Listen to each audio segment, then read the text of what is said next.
We were sorry to start a little kooky, but we were waiting for our attendee list to start showing up and strategizing about what we were going to do. But I'm excited to see a lot of attendees are filtering in right now. So we're ready to start. I'm super excited to be here today. Well, here in my house today. Hello, everybody, and thanks so much for joining us. While we're trying to figure out what's happening and what to do every day. Heather Elder brought us this idea to Workbook a couple of weeks back about doing a webinar about the business, and we were thrilled to partner with her and host this webinar. We're planning to continue them. This is a series now, so we're hoping that everyone will continue to tune in and as we explore the challenges we all face in the days and the weeks to come. We've been talking about how to serve this community. That's everything that we're talking about right now. And so many of the questions that we've received have been about finances and so on. And so we're not going to really delve into that today, but we are going to be putting together a panel that really deals with that more, where it's an accountant and financial people that can really give appropriate and correct information. I personally don't know how to do that just yet, so we really want to assemble a panel that can speak to that in a really clear and helpful way. So keep that in mind. So if you asked a financial question today, chances are I've just logged that darn thing onto my list, and that it'll be something that we address in the future. So now it's on to our panel. First is Pat Molnar. I hope I said your name right. He is a photographer and a director who's based in Atlanta, Georgia. His clients include Allstate, Wells Fargo, Pfizer, Disney, MasterCard, Marines, etc. He has two beautiful children, one boy 15 and one girl 13. They're both extremely smart, athletic, and good looking, so he's not exactly sure that they're his. He also is cursed with being the owner of the world's worst behaved, most obnoxious dachshund named Gizmo. He is trying to kill Pat, and Pat is trying to convince him to run away. This is my favorite bio of all time. I have to just tell you that. And then, one of his quirks while preparing for a shoot is that he runs a few miles before each day, regardless of call time. He doesn't eat while he's shooting. But his favorite thing about the shoot day is that he gets to hang out with his best friends he hasn't seen in a long time. So then I'd like to introduce Michael Bilbrey. And please tell me I said that one correctly. You did. Oh, good. Michael is the senior production consultant for Leo Burnett on the print platform. After working at Leo Burnett for almost 30 years, now in the art buying and art producing world, he now consults on best practices for producing great creative and all things captured therein: bids, studio, location, shoots, production, legal do's and don'ts, talent negotiation, usage, illustration, and CGI. He also works with photographers independently as a consultant to help them build their personal brands, portfolios, websites, and to understand how clients think about and choose their creative options. Then up is Jodi Morrison. Jodi is a group manager, creative and photography production at Starbucks. Jodi manages an in-house team of creative producers and post-production artists responsible for executing marketing and advertising materials for Starbucks in store and social media channels. She works closely with photographers and production companies specializing in commercial and editorial, food and beverage, lifestyle, and still life imagery. Jodi's special talent is calming the waves between the creative and commerce, advocating for all parties while navigating conflicting interests and offering reliable solutions amidst the chaos. Yay, you. Like, really. We need you now. Oh my gosh, right?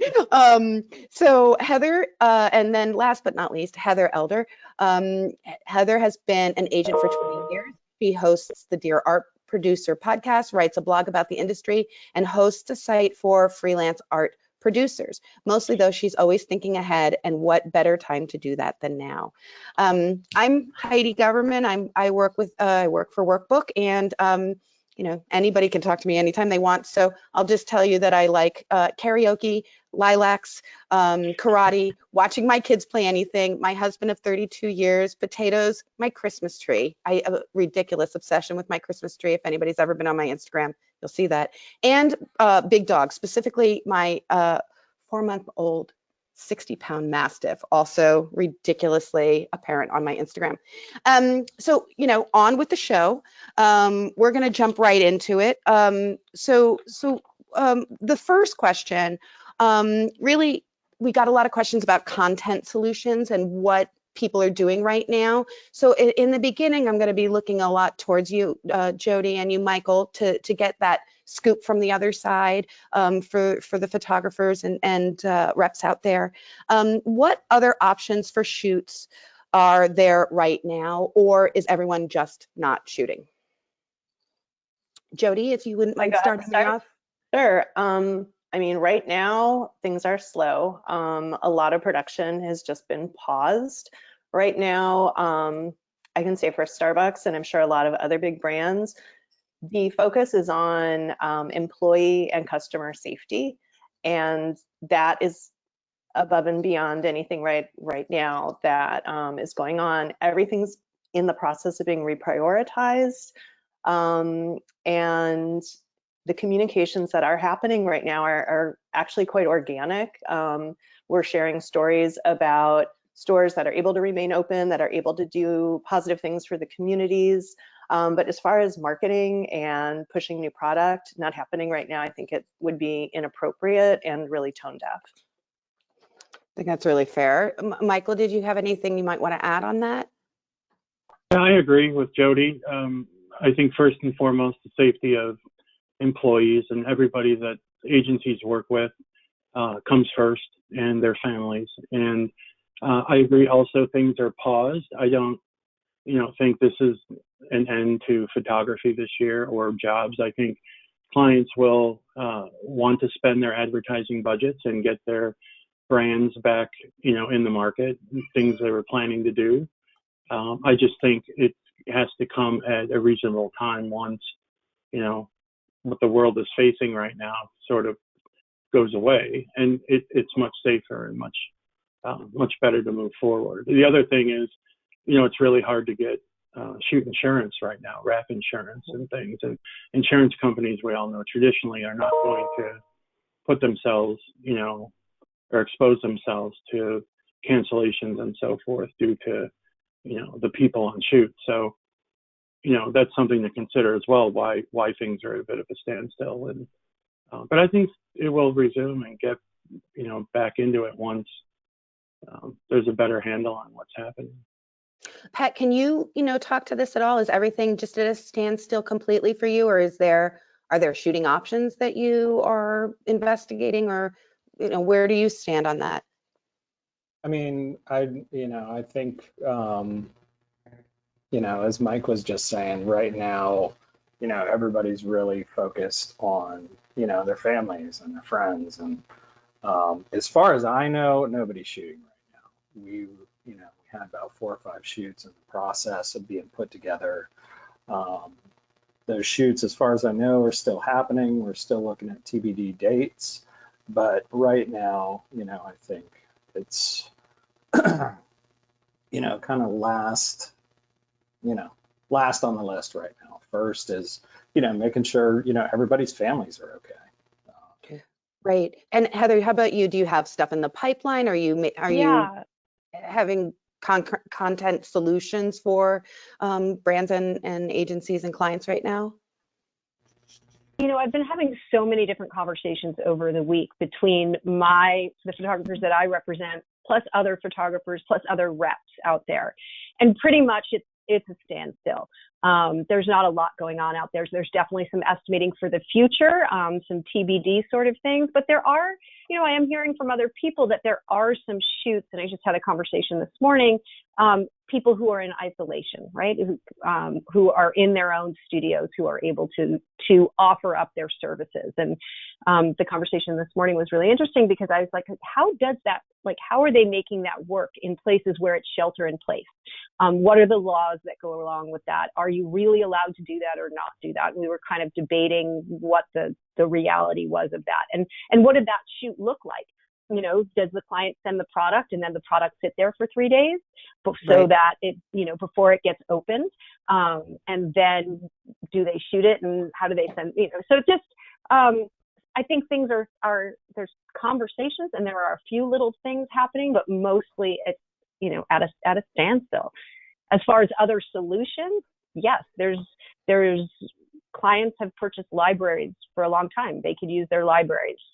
Photographers have collections of images, personal collections of images they can sell for stock.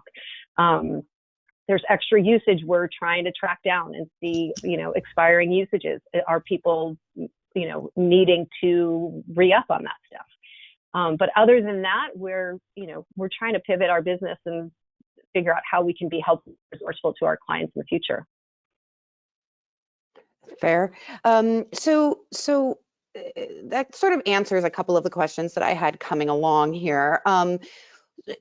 How are we, you know, are creatives and producers comfortable with promoting like those virtual shoots and those remote shoots? Do you guys, you know, both Jodi and Michael both said that you're really on pause right now, but if there are those remote options available to you, are those things that you're comfortable pursuing at this juncture? Or, you know, Jodi, you mentioned it, you know, you don't want to be tone deaf and you're not marketing. I mean, it's not about that right now, but there, you know, there's next week and then there's the week after that, right? And you guys are going to, you know, it's not stopping, right? Yeah, I actually have a small shoot lined up for next week that was very tentative when everything blew up on us, but the photographer has his own studio. He is going to be his own assistant in Digitech, is willing to do that. Everything will be reviewed remotely, so we will have no creatives on set. And that was something that we felt okay going forward with. Product had already been delivered, so we didn't have to worry about supply chain issues. So that is going forward, but anything really above and beyond that is not going to fly. And it's with our leadership, especially, there's just a lot of concern for employee safety and not wanting to put anybody in a situation or place where they could potentially get sick. Of course. Michael, did you have anything to add to that? Rob McCall from New York wanted to ask both of you, did you cancel shoots or postpone shoots that may have been close to the shoot date? You know, Jodi, you just sort of spoke to that, but Michael, could you? Yeah, I think putting them on pause is really the way to say it, because I do again think advertisers are going to pick up and, you know, complete the shoots once it's safe and once people are out of harm's way. You know, some of our work continues. For example, all the stuff that we had previously shot, we're working with retouchers who are all working from homes, and it's all digitally done. So use digital proofs instead of looking at hard proofs. And so retouching is continuing. Of course, we're working with illustrators now a bit more for deadlines that may be imminent, but obviously you can't shoot. So we're trying to explore illustration or CGI options. So all those people work from home and on their computer. So again, keeping with civil authority and keeping people safe is a good idea. I think photographers offering up their libraries, if they have the rights to do that, would be an excellent option for replacement to photography right now. I know I've gotten a lot of emails from photographers who are offering up a two-person studio, you know, seeing everything online, hooking up the client and the creatives, and everybody views things on their monitors. And the problem with that is, you know, at least for us, is the insurance coverage, the wrap insurance that we can't have. So that's really why, in my opinion, things are paused. That and safety, of course. But, you know, I think there are options for everybody, because creatives, you know, want to move forward and they want good imagery. So if you have a library that you have the rights to sell as stock and have the rights to perhaps talent in it, or can get to the talent to negotiate rights, those are ways to keep things moving forward. I mean, it's really hard when work just stops. So trying to find a creative solution that's a safe solution and no one's put in harm's way are all good ways to, you know, help our clients get what they need and be cognizant of the situation we're in right now. Are you getting a lot of promotions from those photographers that can offer those remote scenarios? Are you both seeing that happen, like flood your email boxes and so on? Like, how are you finding those guys? Yeah, I'm getting many emails a day, just saying, hey, we're remote. And of course, this works with studio photographers. It's much harder if you're a location photographer, as Pat could attest to, because you can't get film permits right now. And if you're shooting print or motion, you need a film permit. Chicago's not giving film permits at least till May 15th, I believe is the date. I think Los Angeles has suspended them indefinitely. I don't even think they have a date. So location photographers are obviously not going to be able to shoot at all right now. There are some options perhaps for studio shooters. But I think all photographers have the stock option, again, if you have the rights to be able to do that. Just, trying to be safe and move forward at the same time. It's kind of a balancing act. I hate to keep the spotlight on you, Michael, but I have another question of, how are you handling your clients and the agencies and their needs right now? I mean, that's got to be a unique sort of scenario where obviously we're all looking at it from this point of view, but for you, how are you reassuring your clients? How are you providing options for them right now? Well, I think, as Jodi said earlier, first and foremost, it's the safety of employees and all the vendors we work with. That has to come first. And she said, you're tone deaf if you don't do that. As far as clients are concerned, I think we're just trying to manage expectations of when we can start doing the work again. And that's an unanswered, or that's not something we can say, on May 15th, we can start again. Right. Easter Sunday, is the world reopens. I don't think that's the case personally, if you listen to what people are talking about, but just trying to manage the workflow in what's going to happen once it all starts up again and it's safe to do so. So, I notice a lot of clients too are running advertisements right now about how they're there to help during the crisis and what's available, what they're doing to help people through the crisis. So I don't see a ton of brand advertising right now, but I do see clients putting things together from past materials, addressing the situation and how they're contributing to, the safety of all and what they're offering and what's available right now. So I think even clients have shifted and aren't, in my opinion, so concerned about the production work. They're more concerned about how they can help the communities through this with their brands and so forth. So I think the whole industry has sort of shifted to the message Jodi was explaining, safety first. Yeah, and I'll add on to that. I think, not knowing when things are going to end, not knowing when things are going to pick up again, we're not going to fall back on what was our, 18-month marketing calendar that was in place, in February. We're going to revisit all of that and think about how has customer behavior changed after all this? How might our marketing and messaging need to pivot to accommodate, post-corona world? So, I mean, I know that, there are a lot of smart people right now kind of strategizing around that. And, because I work on the execution side, it's, I can't just say like, okay, we're going to move forward with this promotion on this date. We may totally be rethinking how, what and how we're marketing. Can I add something to that, Heidi? Please. My husband works at an ad agency, and he and I talk all the time about what are the conversations happening internally with his teams and what are they talking to their clients about.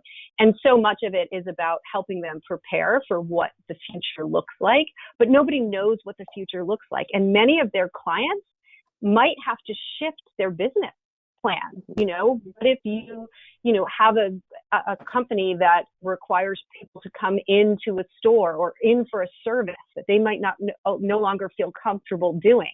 And let's remember, we're 2 weeks in, maybe. Like, nobody has pivoted that quickly to be able to figure out what that is. So we should all kind of pat ourselves on the back a little bit, but also recognize that patience is going to be really important. While not only we all want to get back to production, but before production can happen, the clients and the brands have to figure out what it is that their messaging is going to be and what their business is going to look like.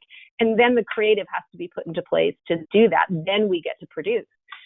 So, I think there's a lot of conversations happening around that.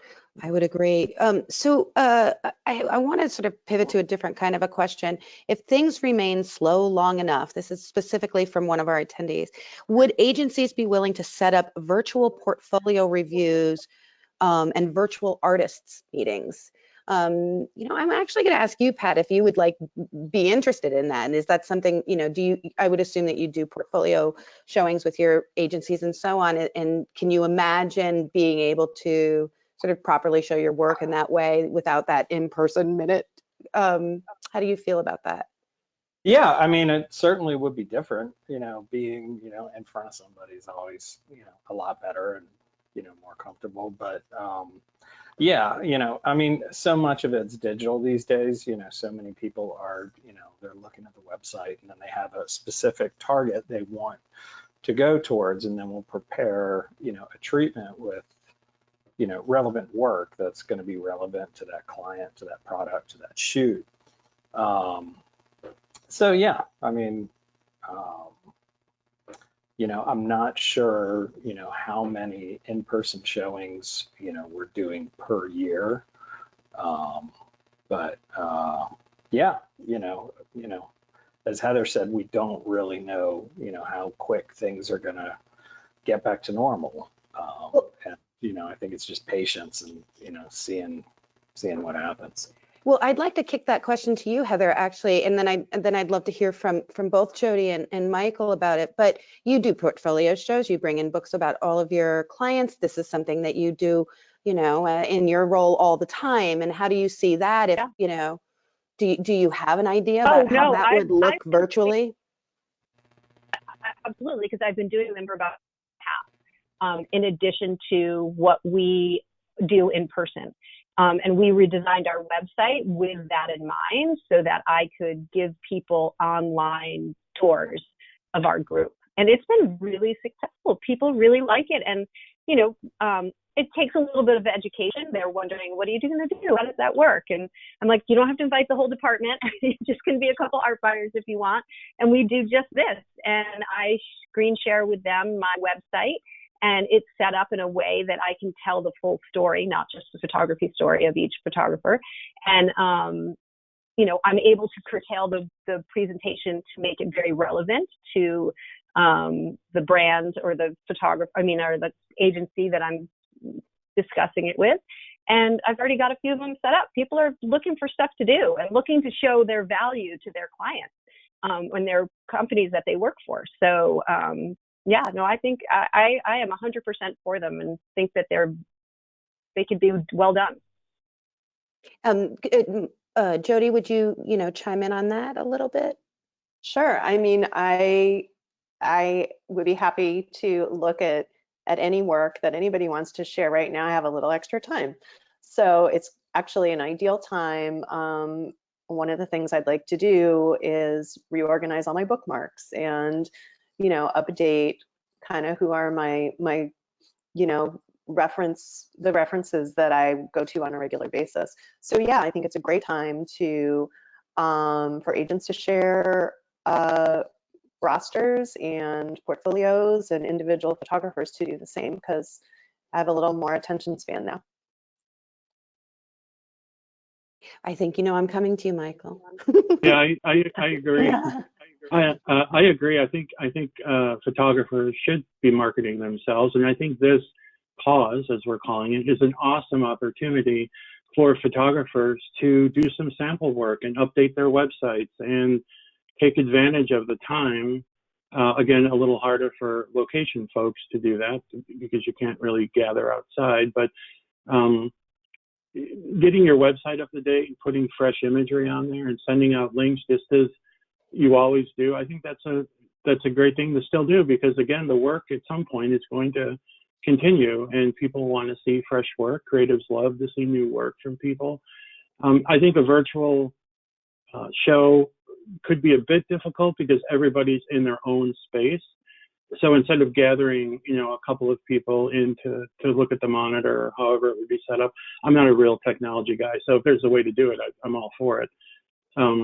But I think still sharing websites and links to your work and stories and personal work and things like that, creatives love that stuff. So do art producers. And I get a lot of those, and, I respond to a lot of them. I love to look at new work and see what's out there and manage my bookmarks and add and subtract and, move things around. So, but I think a really good time to kind of build your portfolio a little bit and change it up and give it a fresh look while you have the time. And because, once the shoots start, then people get busy and you can't really, dedicate a lot of time to doing that. So now would be a good time to attack that.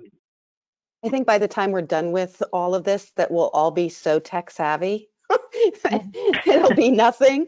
I've Zoomed, I'm webinaring, I'm doing things that I never thought I knew how to do. It's also intuitive and easy. So I shared my screen yesterday for the first time, which was fascinating. So, and then, just everybody, when you're sharing your screen, make sure that you clean it up. Just word to the wise. So anyway, I think those are, I just want to pause and just say thank you all so much. You're just the smartest, and I'm learning more, and you're making me feel, and I certainly hope the attendees are feeling this way. You're making me feel a little bit like less stressed out, so let me not continue on that goofy path, but it's true. So we sort of did this pivot into marketing, but there were a couple of things that people are writing to me. So I'm just going to pause and say, Donna wants to know if, oh, I'm sorry. Somebody wants to see my puppy. No, I'm not doing that. Go to Instagram. Donna writes, any comments on payments from shoots that have been invoiced and not paid yet? Obviously, that waiting period is a really long time anyway, and right now specifically. Can you talk to that a little bit, Jodi, and maybe Michael too? Sure. I mean, I'm pretty sure that all of my invoices for photographers and vendors are up to date. That hasn't stopped. Accounts payable is working, and for my specific experience, that shouldn't be an issue. I know agency payments tend to be a little more complex, but I don't know, maybe Michael could talk to that. I haven't heard that there's a delay at all. I think, our terms are set on, in our letters of agreement things, and I haven't heard that there's a delay. So if the job was completed, payment should be forthcoming, just, I'm assuming, just as it would have been before.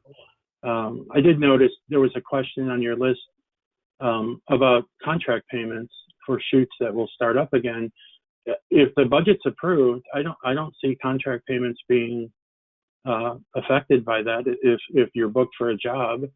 And, for example, Leah Burnett's a 70-30. So if you're booked for a job, you should get your 70% contract payment just as you did before. That could change. To date, I haven't heard that it's being impacted or would be.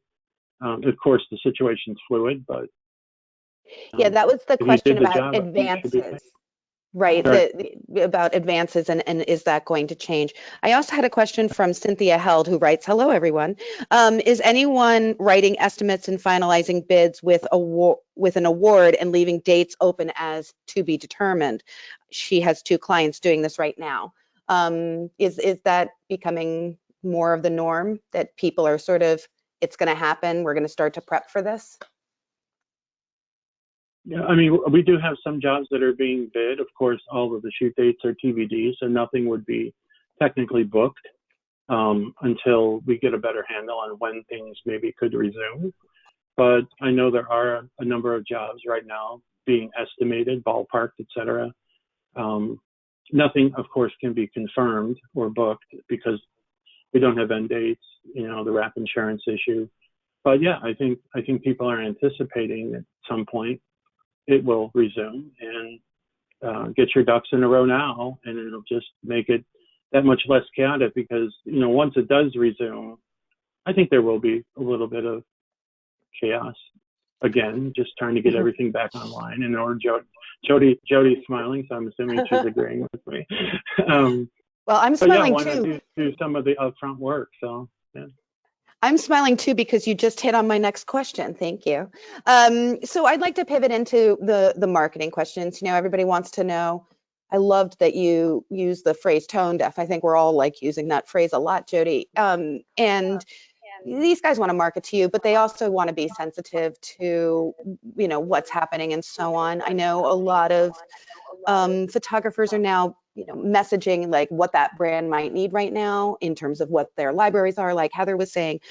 So the question is, and I just want to hear all of you say it, is it okay to market right now? You've said it already, but please, like, clearly for our audience, yes, it is okay to market right now. Yes. Okay. Sure. In the ways you that want you just talked about, you know, I think, you know, reaching out and just checking in and sharing new work, you know, because we are, like we said, using this period of time to kind of just update for ourselves. And I appreciate the people who've reached out to me, who've offered, you know, remote shooting solutions or stock or user-generated content. And I guess my answer is just, you know, please be patient because we're not ready to pull the trigger on any of those things. Our immediate needs are really paused and our future needs are still a little bit undetermined. Well, that brings me to a really interesting question that I thought was really relevant that came through what, and they said, you know, okay, so we're reaching out to you, we're sending you relevant messaging. Is there anything that is a turnoff right now in terms of marketing?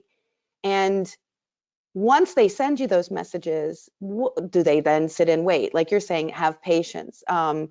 So back off the promotional schedule once you've reached out, you know, every couple of weeks, touch back in. I'm trying to understand that part of it, right? You know, are there any bad messages? So maybe you guys could all speak to that a little bit. Pat, I'd love to hear your opinion on this. You know, what are you sending out right now? What are you thinking in that regard? I mean, you know, as you know, we were talking about earlier, you don't want to be tone deaf, and you know, everybody's, you know, they've got a lot going on. You know, everybody's really trying to take care of their families and you know their life and trying to figure out what's going on. So you don't want to be, you know, you don't want to push. You don't, you know, I think one of the best things you can do right now is, you know, what I'm doing is trying to come up with concepts for new shoots. Thankfully, before you know, the world changed. We had done a whole bunch of new, you know, projects for our portfolio, and we're, you know, working on editing those, putting those together.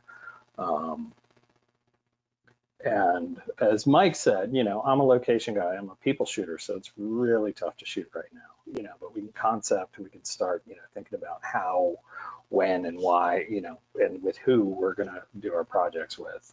You know, so are you sending out promotions right now? As far as I know, no. You know, I'm sure we probably have an email blast schedule that's you know still sticking on schedule. But you know, I don't think right now we're certainly trying to line up portfolio reviews or anything like that.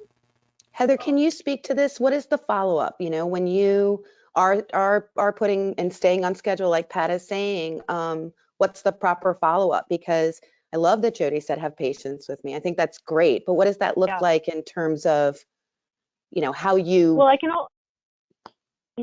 mean, I can only speak to what our group put into place, and we halted all of our communications right away and pivoted and changed to a strategy more solutions oriented, which all of our messaging was, you know, what's visually possible now.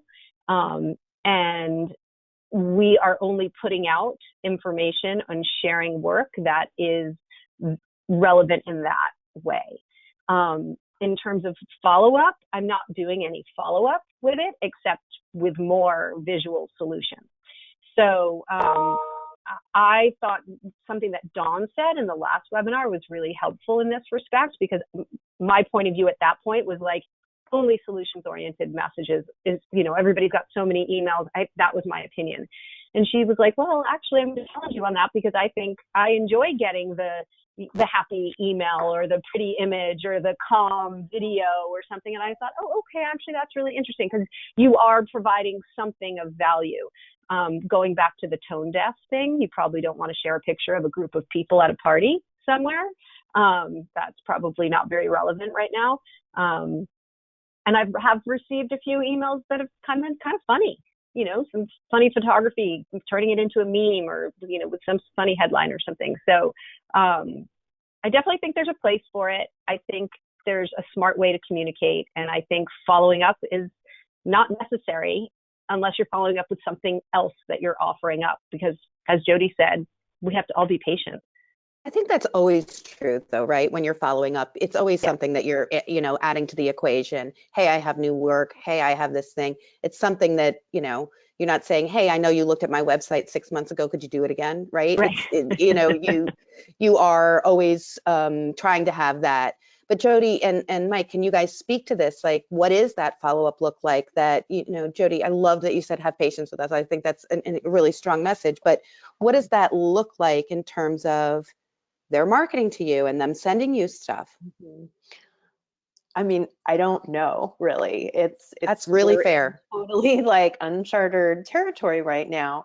And personally, I am happy to be in correspondence with agents or photographers or anybody that wants to share work.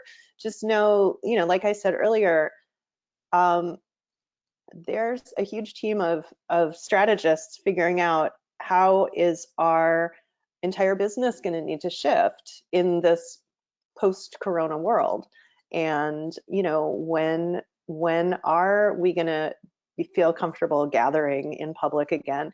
And, all of our communications need to pivot to address whatever that is. And so I will, like I said, be refreshing my files and my bookmarks and trying to be prepared for the chaos that will definitely hit when this is over. But, how that's going to look or what the timing is completely unknown right now. Of course.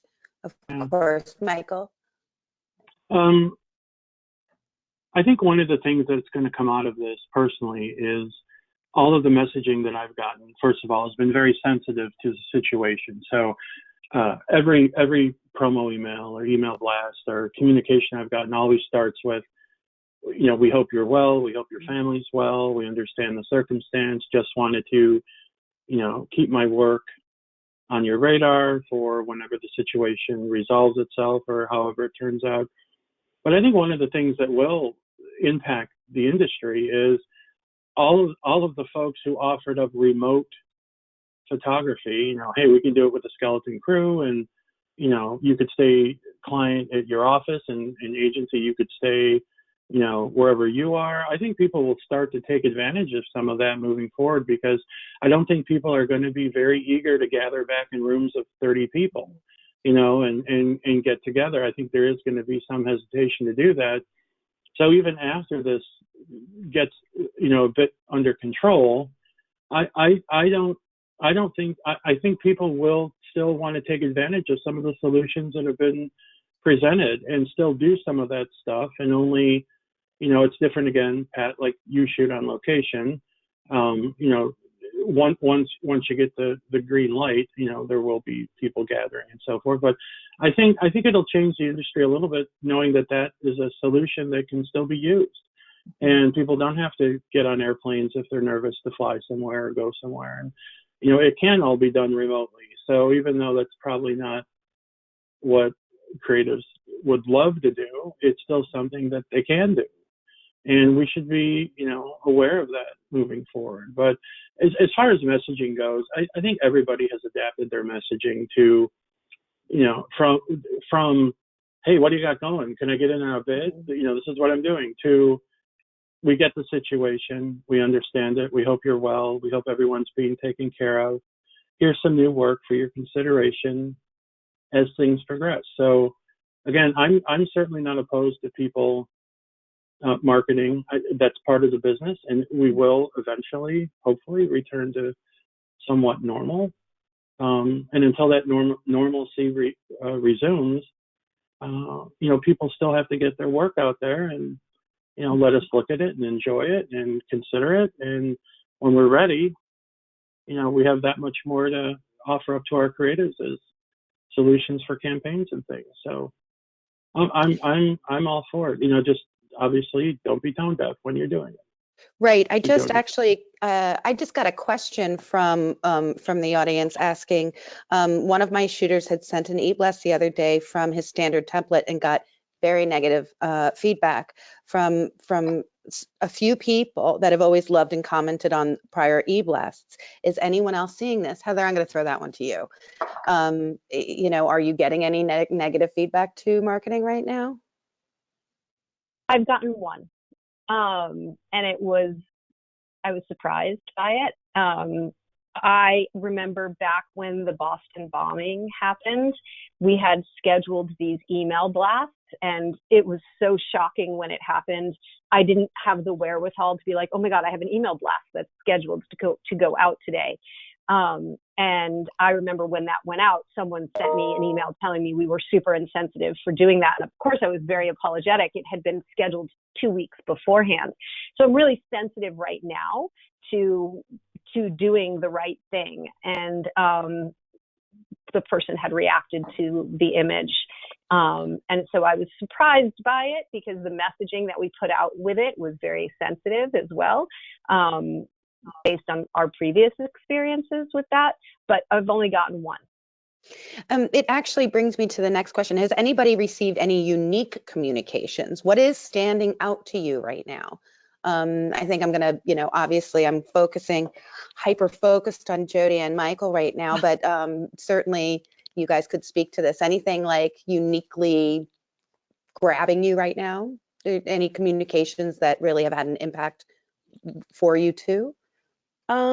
Well, I've just noticed, not any one individual thing, but I've just noticed this very quick shift to, retailers marketing products that can be enjoyed at home while we're all in isolation.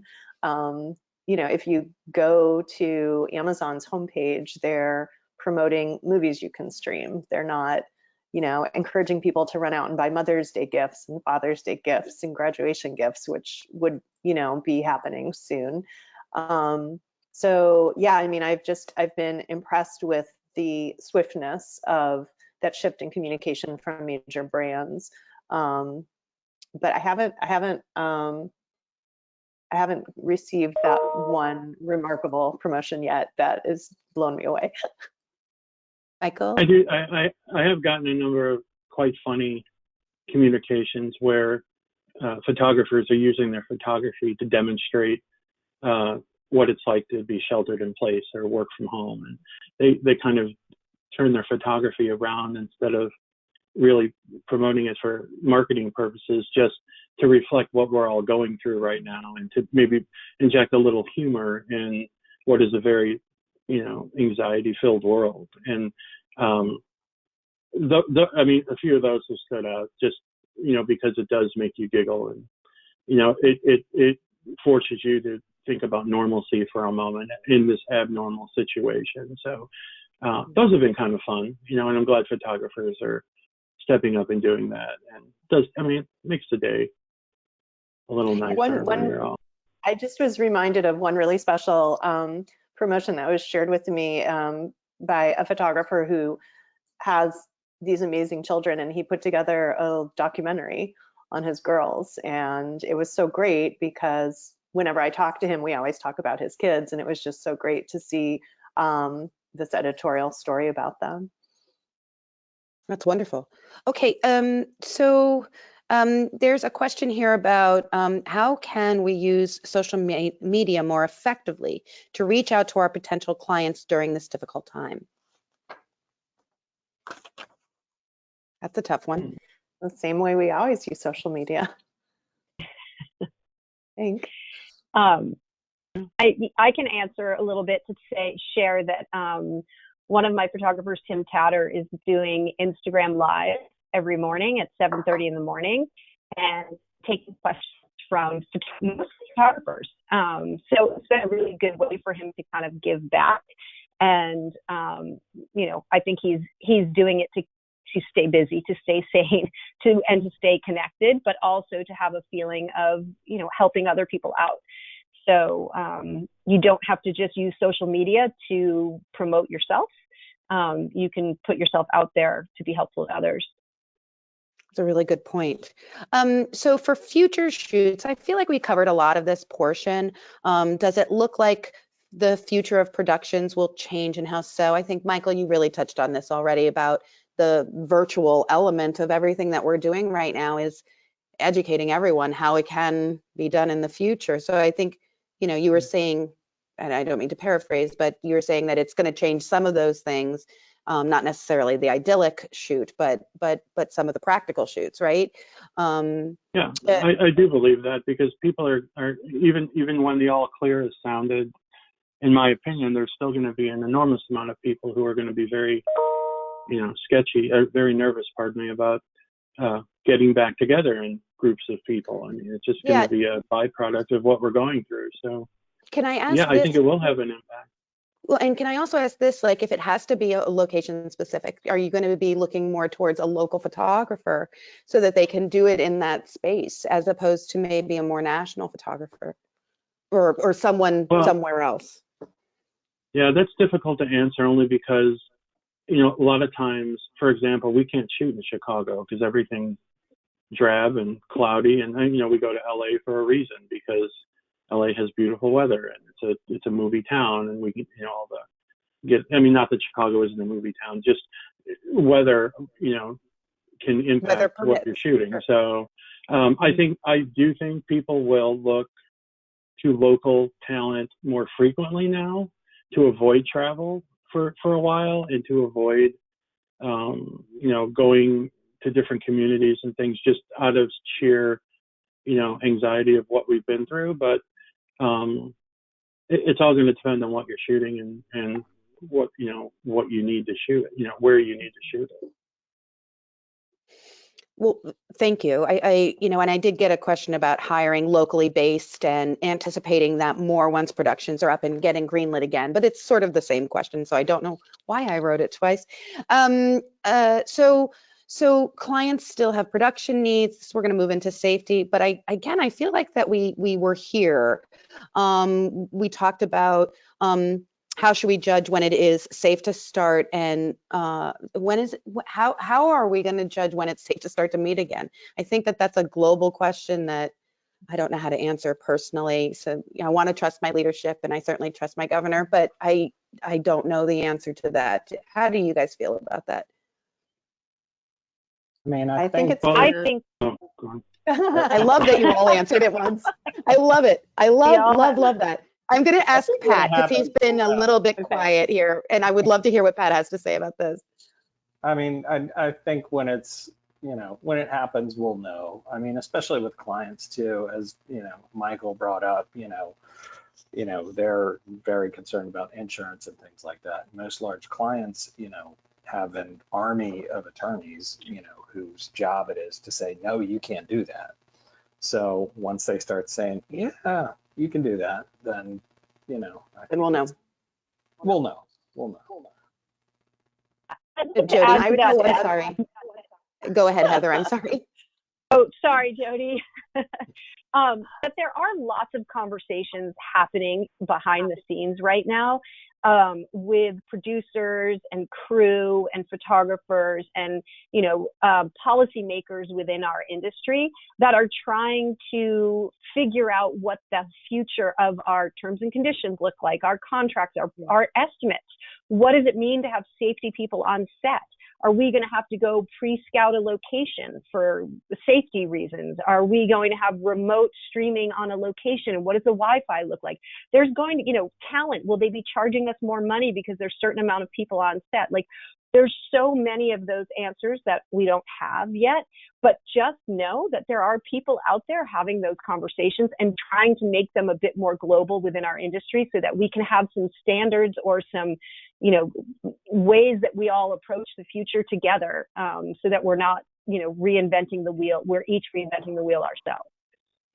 So, Jodi, you want to jump in? My point was just that even once we get that green light, I think on an individual basis, there are going to be people who are ready to go and people that are still a little bit nervous about putting themselves in any kind of situation where they're traveling or where they're with a group. So I think that individual behavior might dictate, whether shoots are remote or local or what have you, kind of based on the individuals that I might be working with on a given campaign. Michael, did you want to add to that too? I agree. I think once the civil authorities, give the green light, it's going to really be up to agencies then to address with their clients what is best practices moving forward for, everyone's safety and how people are feeling, to Jodi's point. Some people are going to be ready to just go in with both feet. Some people are going to be very reluctant to get on an airplane and travel somewhere or be in a room with a large group of people. That's why I think some of the ingenuity and solutions people are offering right now are going to be things people consider even after, the danger is over and we're back to a bit of normalcy, which I think is a good thing for the industry. It gives clients options, it gives agency options, it gives photographers options to brainstorm and get things done maybe in a bit of a safer way, moving forward. So, but to Heather's point, I think there's a lot of things that are going to be reconsidered once this is over. To her point, are talent going to charge more? Our photographers going to have to look at their fee structures based on, the content of the shoot and the number of people on set. It sounds odd, but I mean, things that need to be considered again. And shot lists, right? How much are we going to be able to accomplish in a day? I think there's going to be a big reset, and we all need to keep having these kind of conversations and figuring out and educating each other about what we're going to be able to handle. Right. And how will film permits be impacted? People, states may minimize the number of people that can be on a set for a while. I don't know if that's even true, but they could, and it's something to consider. Maybe they'll say you can have a film permit, but you're only 10 people are allowed to be on set for a period of time. I mean, every state's film office is going to make their own decision, and, but it could impact that. So we'll have to see where it falls.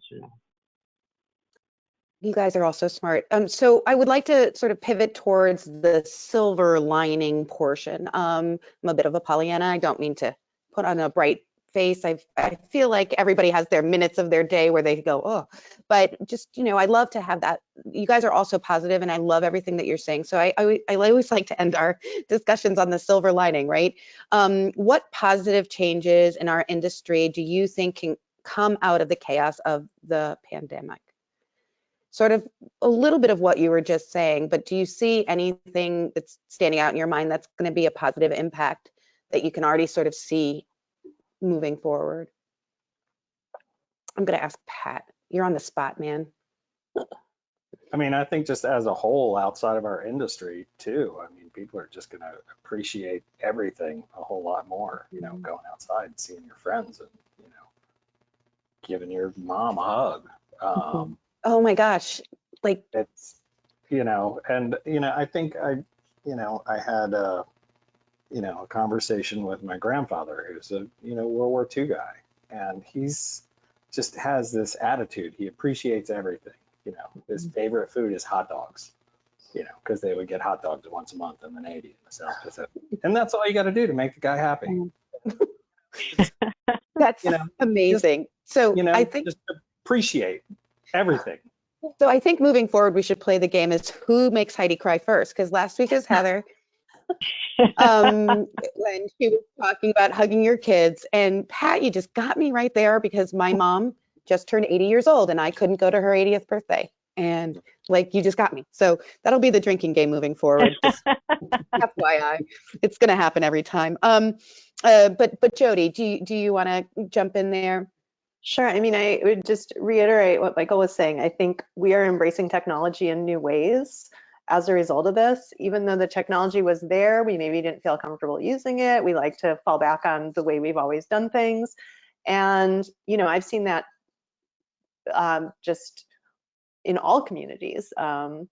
And I think that's great. I think we'll see huge leaps in technology advancements as a result of all this. And I also think we've been forced to just slow down. And for so long, we've all been functioning at this pace that's really not sustainable. And I would often say, like, we're not losing lives, it's just coffee.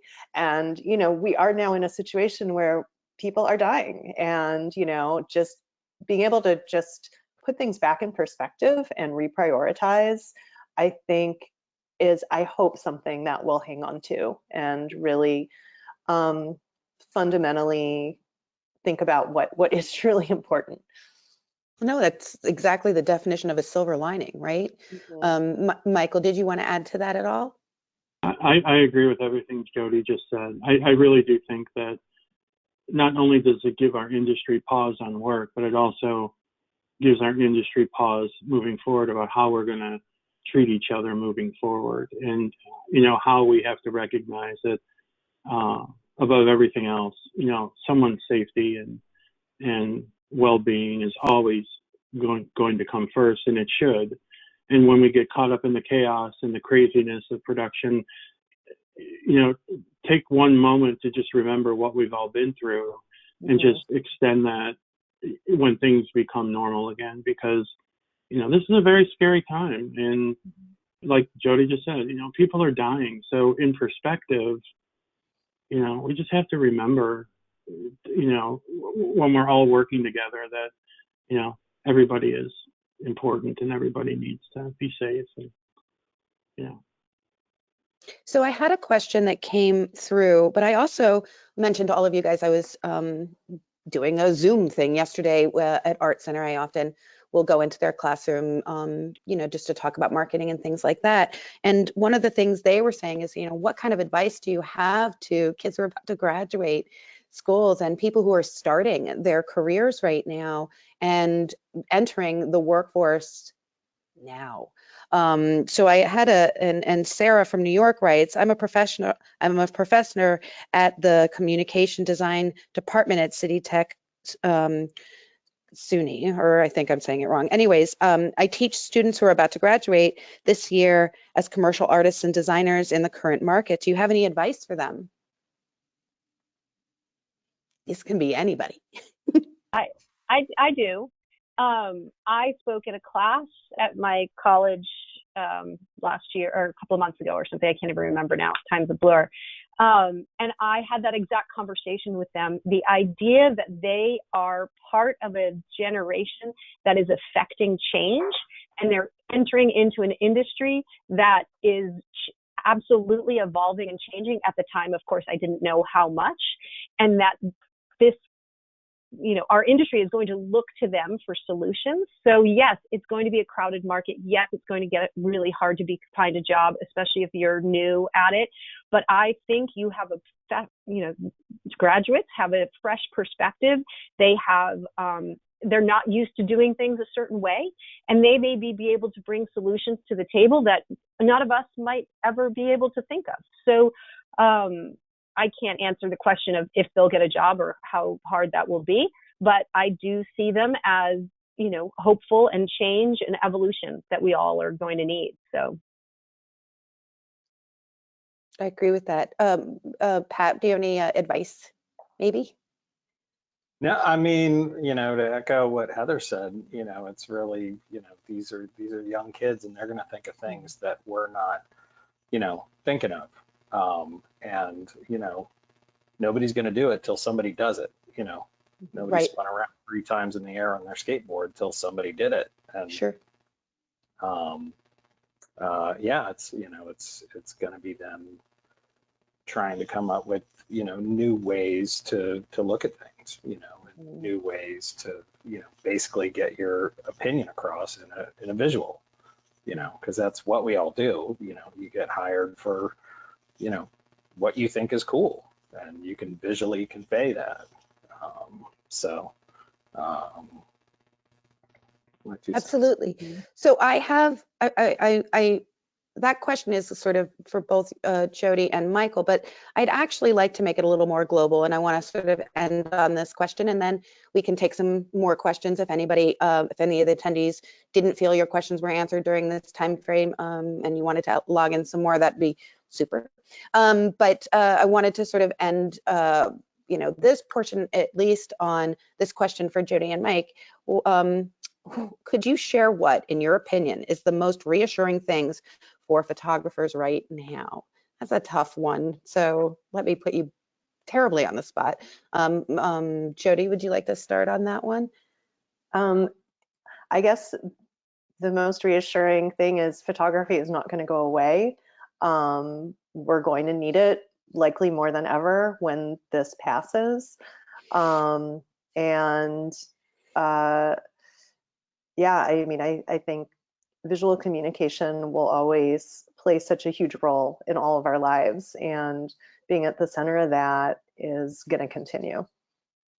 I think this is going to be a blip, hopefully, that all industries will recover from, especially the creative industry and photography. Michael? Right. Yeah, I agree with what Jodi said. I also think that it is a little daunting right now because of what's happening, and you're entering into a very surreal world when it comes to photography. I do think, though, that everybody brings something different to the table. Everybody who looks through a camera lens sees something different and brings something new and refreshing. And it's not going to be lost on advertisers that, your photography is unique, and we need artists to bring that sort of stuff to the table. I would say don't lose your passion for it. If you're really passionate about photography, it'll be a new normal, but it will be normal again at some point, and persevere in it, because everybody's contributions, the contributions all photographers make is what sort of keeps advertising alive and fresh and pertinent to consumers and so forth. So all visual artists. It's a little scary, but sure. It's scary, but move forward, I think. Onward and upward. Well, I can't thank you guys enough. I do have a couple of questions that are coming in. What sectors that are traditionally photography are a good target for illustration in this market? That's my last question, and it's from somebody who represents illustration. Do you guys see any sectors that you think are prime and still wanting messaging? I think I want to ask Jodi. I think the health and wellness industry is gonna be the source of a lot of attention, and I think that would be an industry that would lend itself well to illustration, photography, all visual communications. But I kind of think that's where some consumer focus may turn, at least in the short term. Mike, do you have a thought about that? I think product packaging advertising will maybe look towards illustration for a time. I know a lot of people do illustration for product packaging, still life sorts of things, but given the sort of prohibition right now to photography, if you want to keep things moving, I mean, people will take a look at CGI and illustration because it's all done remotely anyway, and no one has to be concerned about being in a group setting. And so I think it'll have some impact on product and packaging work moving forward. I have another question. Do you think clients and agencies will be less inclined to take risks on hiring new photographers that they haven't worked with before for booking after this pandemic begins to wane? Will the market become more competitive? I don't think so, because creatives love new artists and fresh perspective, and creatives love to pick new someone who's going to contribute something different. And to Pat's point earlier, I think coming out of this new school of tech savvy artists and photographers and things will bring something different to the table, especially after this is over. So no, I don't think it. I mean, the market's already really competitive. I mean, there's so many exceptional talent within, but I don't think it would have, personally, I don't think it would have an impact on newer artists. Yeah. I would just say for younger and emerging artists, own your backyard. If you live in a big city or as an area where people might be wanting to stay local to shoot, there might be an opportunity there for you to stand out in a place that you may not have stood out before. So, get to know the people in your neighborhood of where you're shooting. Maybe there's work there. So I'm now in a feeling like we're good. I think that even though we have some questions, they are all questions that we've been sort of going over and answered. As I mentioned, we're going to be doing more and more of these. We're going to try to focus next week. I don't know if I mentioned this earlier, but next week we're going to try to focus more on the financial side of it with qualified panelists that can really talk about it in a way that will be helpful. Or at least informative. And so that's the plan for next week. But I'm madly in love with all of you guys. I can't wait until I get to meet you all in person. I'm a hugger, so it's good that I'm here and not there. But a virtual hug for all of you guys. And if I ever get to meet you in person, I honestly, whether I do or I don't, I just want to say thank you. You took time today. You jumped around these questions. You never, laughed at me. So it's all good. And I just can't thank you enough for participating and for making yourselves available and being generous in this capacity. I know that it happened last week and it's happening this week too. It makes me feel hopeful and less stressed out and excited about this industry, which I've always been so excited about this industry. So I think that you guys help contribute to that. And I just can't thank you enough. Thank you for organizing. Thank you for Thank you, inviting everyone. me. Yeah, thank you. Yay. Okay, so go do you, and I'm gonna get the puppy and take him for a walk. Thanks, Okay. everybody. Thanks, Bye. everyone. Your hand. Bye-bye. Bye. Bye.